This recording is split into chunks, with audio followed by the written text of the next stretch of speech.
आज जब पहुंची प्रियंका गांधी छत्तीसगढ़, वहां पर उन्होंने एक बड़ा अनाउंसमेंट किया।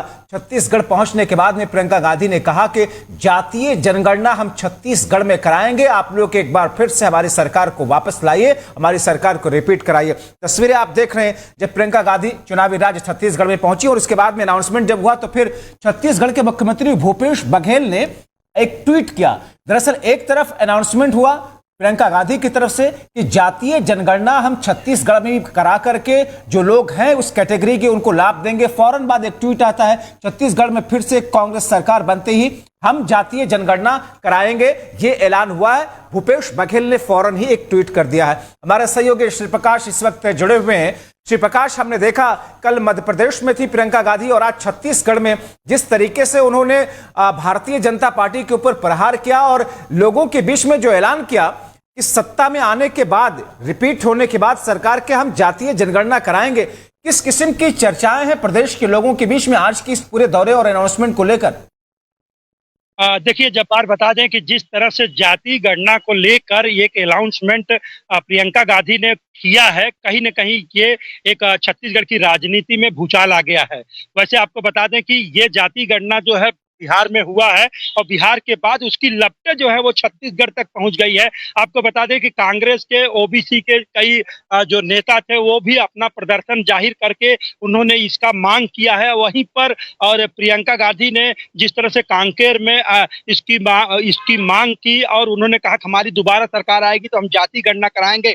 लेकिन जब बाद इन सब के बीच एक बड़ी बात सामने ये आती है कि जिस जगह पर ये प्रदर्शन था या जो इनका प्रोग्राम था वो एरिया पूरी तरह से आदिवासी एरिया है। उन आदिवासी एरिया में इस तरह की बातें करना और वोटरों को रिझाने की कोशिश करना कहीं न कहीं एक बड़ा दांव जो है प्रियंका गांधी ने खेला है और उस क्षेत्र में। तो देखा जा सकता है कि जब्बार एक बड़ा दांव उन्होंने खेला है। जी, इसीलिए श्री प्रकाश, क्योंकि छत्तीसगढ़ भी जातीय समीकरण से अछूता नहीं है और वहां भी जातीय समीकरण को साध करके पार्टियां उसी हिसाब से प्रत्याशी तय करती हैं, उसी हिसाब से चुनावी मैदान में उतरती हैं, रणनीति बनाती हैं। इससे जाहिर तौर पर कांग्रेस को तो फायदा मिलने वाला है। अनाउंसमेंट भले आज कर दिया गया। देखिए, निश्चित तौर पे मैं आपको बता दूं कि राजनीति में फायदा किसको कब मिलता है ये लंबा टर्म होता है।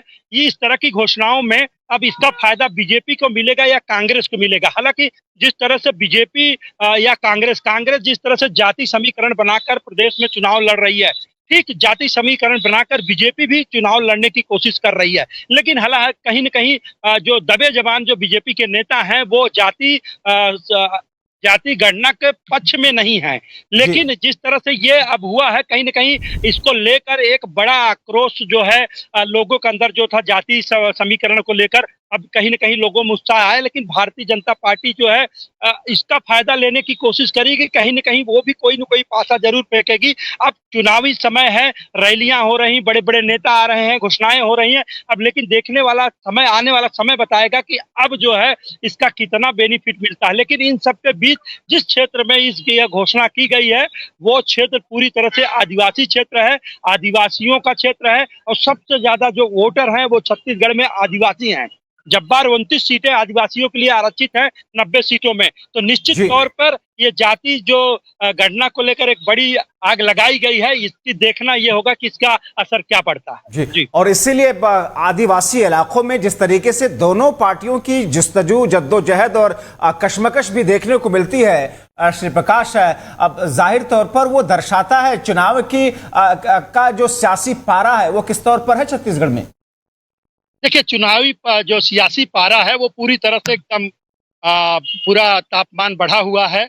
छत्तीसगढ़ में कभी भी यानी ये जो 5 स्टेट हैं कभी भी जो है आचार संहिता की घोषणा हो सकती है और इसको लेकर तमाम पार्टियां जो हैं अपनी पूरी तैयारियां कर चुकी है। चाहे वो बीजेपी हो, कांग्रेस हो, आम आदमी पार्टी हो, जोगी कांग्रेस हो, तमाम पार्टियां अपने हिसाब से दौरे कर रही हैं, जनता के बीच जा रही हैं, अपनी विचारधारा को लोगों को बता रही हैं, अपने आप को डायरेक्ट कनेक्ट करने की कोशिश कर रही जनता के। लेकिन ये पूरी तरह से पूरा छत्तीसगढ़ इसमें चुनावी मय हो गया है, पूरा चुनाव का माहौल बन गया है। अब केवल तमाम जो नेता दौरा कर रहे हैं केवल किस तरह से छत्तीसगढ़ को जीता जाए यही जुगत लगा रहे हैं, यही तरीके लगा रहे हैं। चाहे वो आरक्षण हो, चाहे बिल्कुल। रेवड़ी बांट रहे हो, चाहे वो जल्दी से और समझना वादे चाहेंगे कर श्री रहा हूं, प्रकाश, यही सब चल रहा है क्या पूरे क्षेत्र में। सूची को लेकर के, प्रत्याशियों के नामों की घोषणा को लेकर के कोई अपडेट दोनों पार्टियों की तरफ से कुछ? देखिए जब्बार बता दें कि जिस तरह से अभी भारतीय जनता पार्टी ने अपनी एक लिस्ट 21 प्रत्याशियों की जारी की है, वहीं अभी कांग्रेस इस मामले में अभी पीछे है। कांग्रेस का जो अ, अ, चुनाव समिति थी, उनकी बैठक हुई थी, उन्होंने साफ तौर पे कहा था कि अभी जो है एक पितृपक्ष चल रहा है हिंदुओं का, इसमें हम अभी लिस्ट जारी नहीं करेंगे। तो संभावना ये जताई जा रही है कि नवरात्रि के आसपास जो है वो लिस्ट आ सकती है और जी भारतीय जनता पार्टी की दूसरी लिस्ट भी नवरात्रि के जी, आसपास आ सकती है। जी चलिए बहुत शुक्रिया आप श्री प्रकाश इन तमाम जानकारी के लिए। तुम्हारे सहयोगी जैसा कि बता रहे थे कि एक बड़ा ऐलान आज कांग्रेस पार्टी ने किया है छत्तीसगढ़ में, यानी कि प्रियंका गांधी का कहना है कि अगर दोबारा से सरकार कांग्रेस की वहां पर रिपीट होती है तो जातीय जनगणना फौरन कराई जाएगी।